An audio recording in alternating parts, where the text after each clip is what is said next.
I finally gave in. Those of you who have watched my content for a while know that I have never been the biggest fan of Wisp. Her playstyle and kits just never really clicked with me. However, she is getting a protoframe, so I thought, well, this is an appropriate excuse to revisit her. Look, I've always known Wisp is good. There is a good reason as to why she is one of the most played Warframes in this game. After revisiting her, I must say there are a few builds that I actually quite enjoy playing, but overall for me personally, I still find her kit a little boring. This has and probably will always be my personal outlook on Wisp, but it has nothing to do with how good she is. Let's begin. You can farm Wisp by defeating the Rhopalopolist, I have no idea how to say this, on Jupiter. Or you can farm the Prime frame via relics, or the Prime Resurgence for the next 10 days. I do recommend that you go and farm some iron to acquire Wisp Prime if you haven't done so already. Let's move on to her passive.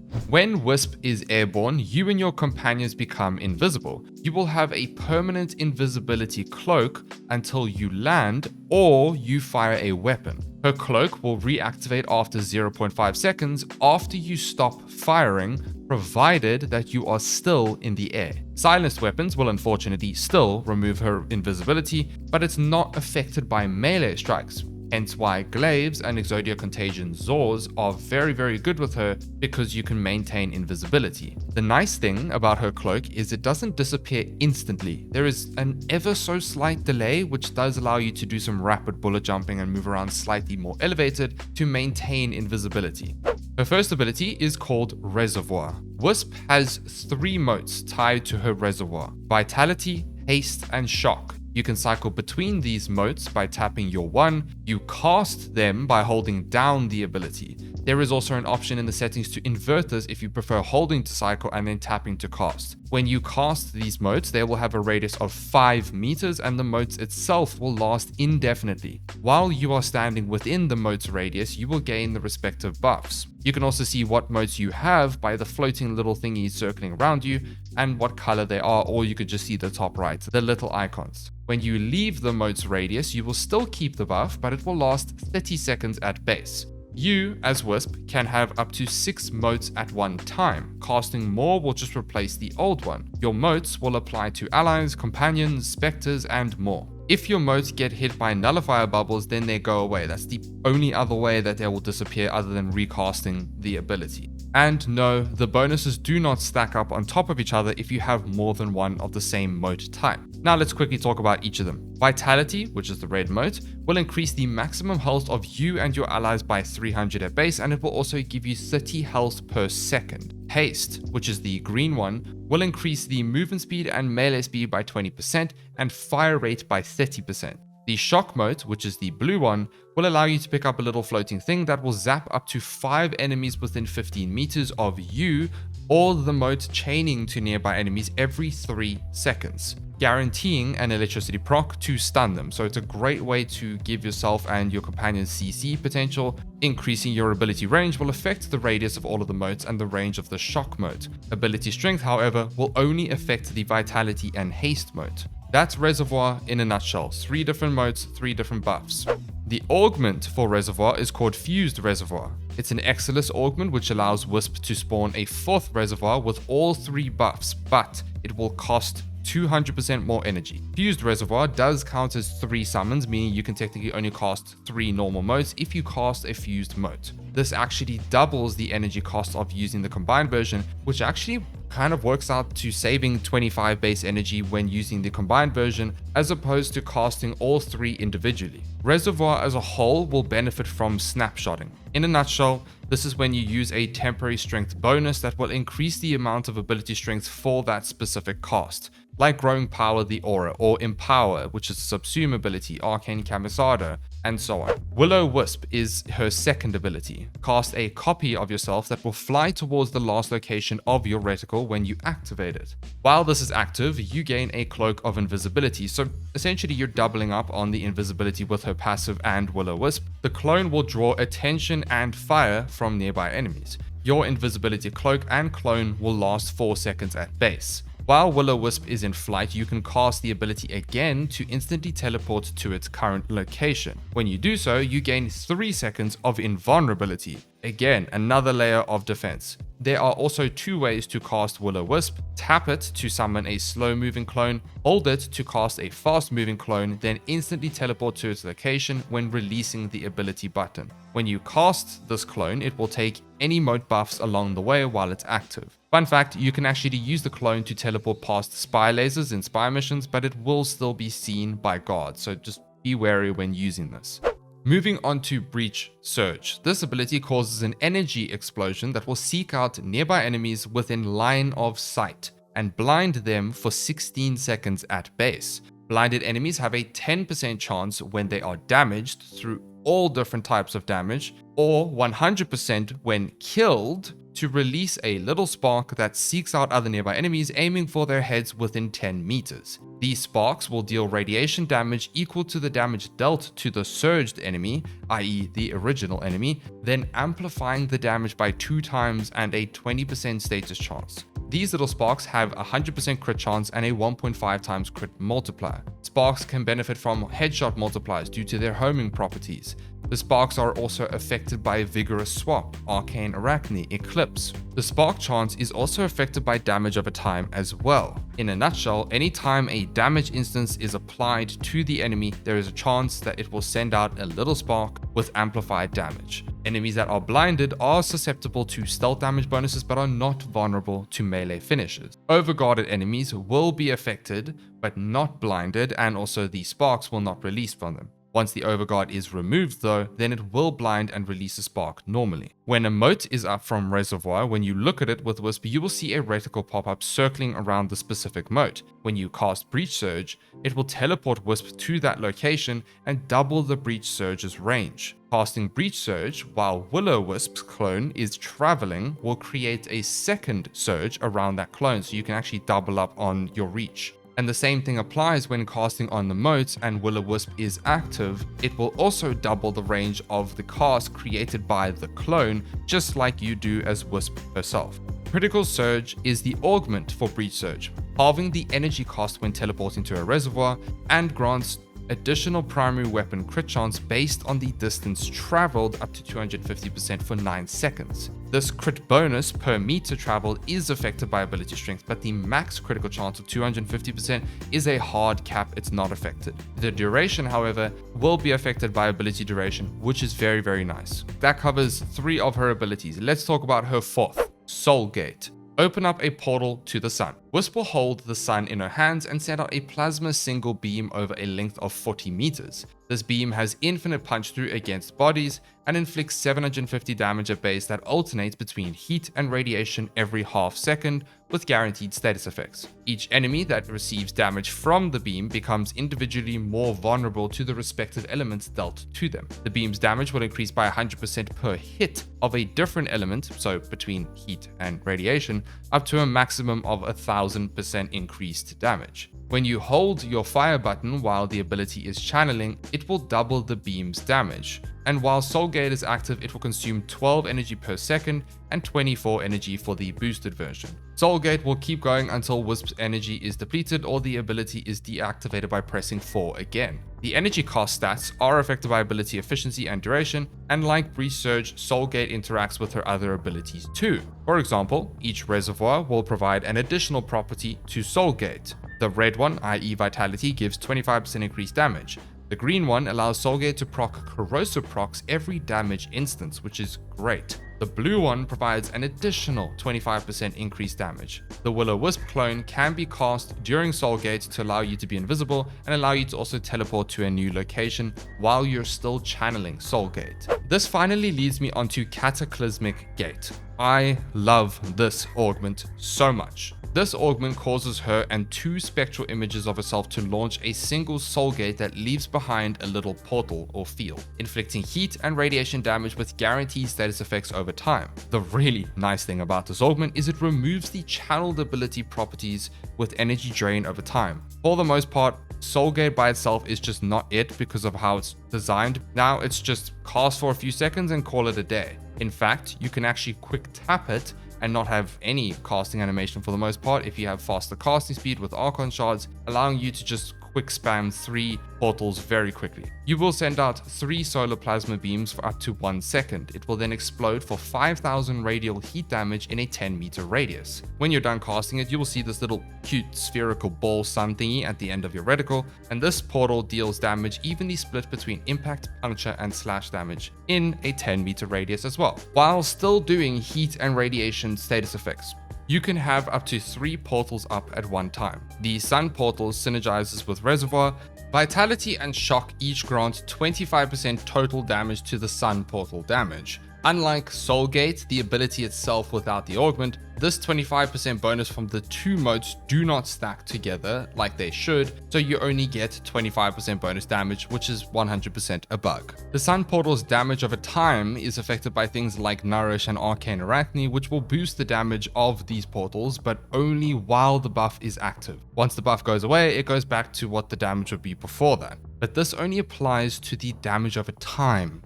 That covers all of her abilities, which was a lot, but before we go on how to play her, could I ask that you smash that like button? It really helps me out, thank you. How on earth do we play Wisp? There really is no one set way to play Wisp and Builder, which is a good thing in some cases, but a bad thing in others, because people will have many different opinions on how to play her and how to build her, and that's perfectly fine. Everyone's entitled to their own opinion. My advice, play around with her, figure out what you like about her, how you want to build her, and then just go with that. But if you would like somewhat of a general framework, this is what you need to know. Her modes are very, very important, more specifically the haste and vitality mode. These modes will benefit you and your team the most. The shock mode I find to be a very use case scenario kind of thing. You see, the problem with the shock mode is it will stun enemies, and that's not a problem generally, but for some missions or certain mission types like defense or alchemy and so on, it's not ideal because you want the enemies to come to you, and if you're constantly stunning them with your companions and everything like that, or your teammates, it's going to slow the mission down. If you don't care about that, then that's fine. My personal opinion, use shock modes when you are solo, or use it in different missions that don't require enemies to come closer to you to finish the objective. Will-O-Wisp is a fantastic oh shit button, even though her passive grants invisibility when airborne. I think they go hand in hand here and should be used on the fly. Breach Surge is a fantastic way to nuke enemies, plus provide a somewhat reliable way to crowd control enemies, especially if you use the Breach Surge and Mode Teleport synergy to double the search radius. Remember, enemies that are affected by Breach Surge are blinded, and then they send out sparks every time damage is dealt to them. Always recast Breach Surge. That is like your full-on spam ability. When it comes to Soulgate, okay. I will be 100% honest, without the augment, I just don't like using this ability, and I think many people share that viewpoint as well. With the augment though, it is amazing. 1000% worth using. When using this ability with the augment, remember you can quick double tap the ability to not have that animation and just quick cast a solar portal. That's how to play Wisp in a nutshell. If you want to take it one step further, you can use motes as a means of teleporting, as well as Will-O-Wisp as a means of teleporting to maneuver around the map easier. If you're playing missions where you and your allies will be constantly moving to the same spot, like a certain door and so on, you can cast your motes in that position so your allies will just conveniently keep regaining the buffs without even having to think about it. Plus, you can use the fast Will-O-Wisp teleport to traverse to other places. As you play her, you will morph into a playstyle that you enjoy. She really can do it all. She could be a support, a nuke frame, a brilliant weapons platform, and a melee. It's just everything. Wisp does it all. There's a reason why everyone wants to play her, or does play her. Now, how do we build Wisp for Starchart? It's easy. Basic mods covering strength, duration, and range. If you'd like some more survivability, get fast deflection. You can leverage the invisibility from Will-O-Wisp and her passive to regenerate your shields while enemies cannot see you. And if you have enough capacity, I would recommend building for a bit more strength so that you can benefit from all that huge damage increases and mote increases and so on. Equilibrium and Energy Nexus are great ways to sort out your energy sustain. She is more than strong enough to handle Starchart, so I don't think you need to overthink it and get special mods. Now, how do we build her for Steelpath now? This is where Wisp can get a little confusing because there are so many different ways to mod her. Instead of me telling you that this is the only way and you should follow this or whatever, I will instead explain and show you how I have personally modded her, give you some other options to try out, and then you can build off of what I've shown to create what you want. Defensive layers. When it comes to Wisp's defensive layers in keeping her alive, her Vitality mode increases your maximum health by a flat amount affected by ability strength, plus very high health regen per second. Then you have shock modes if you land up using them to stun enemies as you walk past them, breach surge which blinds your enemies, plus you have invisibility from your passive, and Will-O-Wisp. Yeah, Wisp already has quite a few defensive layers in helping her stay alive. For me personally, I recommend just slapping on adaptation for base Steelpath and calling it a day. Unless you're scaling to level cap, you might need some other things, but you could go adaptation and Aegis if you'd really like to. I just find that there's no need. Some people go triple Umbra as well. Triple Umbra monster and stacking armor is also another good option because she is kind of a health tank in a way because of her Vitality mode. Arcane Guardian and Arcane Reaper, just adds to the health tanking.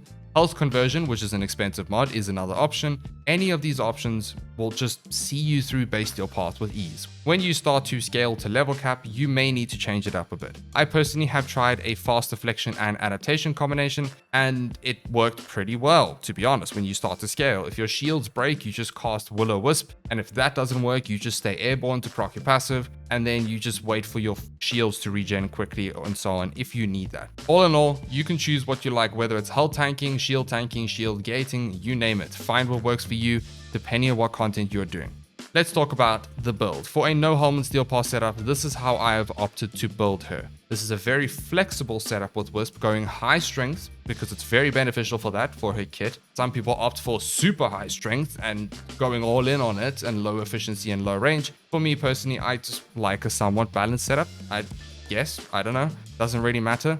The more strength means more health, more speed, more damage multiplier from breach surge. Plus, if you're using the Cataclysmic gate augment, which I use for this build, it increases the damage even more. I do not have flow on my build because I use 2 blue shards to replace energy. If you do not want to do that, then you can drop a mod of your choice. When it comes to the arcanes, it really is flexible. I opt for augmented and crepuscular. Crepuscular will work when you use your passive or Will-O-Wisp because you get invisibility. So make sure to cast your modes when crepuscular is active so that they can benefit from that extra 30% ability strength. Same thing with breach surge. Be sure to change out your arcanes though and do something else if you'd like for your specific setup. For example, you can use Cataclysmic Gate and use Arcane Hotshot with a no Helminth setup. Or you can use Arcane Arachne for boosting the solar portal's damage with the Augment. There are so many options to play around. When it comes to aura slots, I personally recommend Growing Power to gain that extra 25% ability strength. You can use others too. For the Exilis, not everyone has Prime Sure-Footed, so you can go for Fused Reservoir instead. That is of course if you are planning on using your shock modes. To wrap up a no Helminth setup, it is very flexible, but if I could suggest one thing, it's going for decent amount of strength. You don't need to go negative efficiency too, I did, but if you feel like you're struggling for energy sustain, then you can change it out. Another thing with Wisp is using the Grimoire as a utility option to further increase your strength, duration, or efficiency for all builds that I show in this video. Very handy, cannot recommend enough. Archon Shards.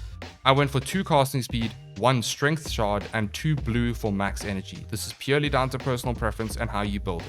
Helminth setups. For the Helminth setups, I do have 5 for you today, but I can't stress this enough. Wisp is definitely not limited to these. There are so many more options with Wisp, like Nourish, Pillage Wisp, Zarta's Wisp, Eclipse Wisp, Empower Wisp, which is great for super high strength for certain team synergies. I encourage you to try out any Helminth setup that you'd like, but I just wanted to show these for today's video.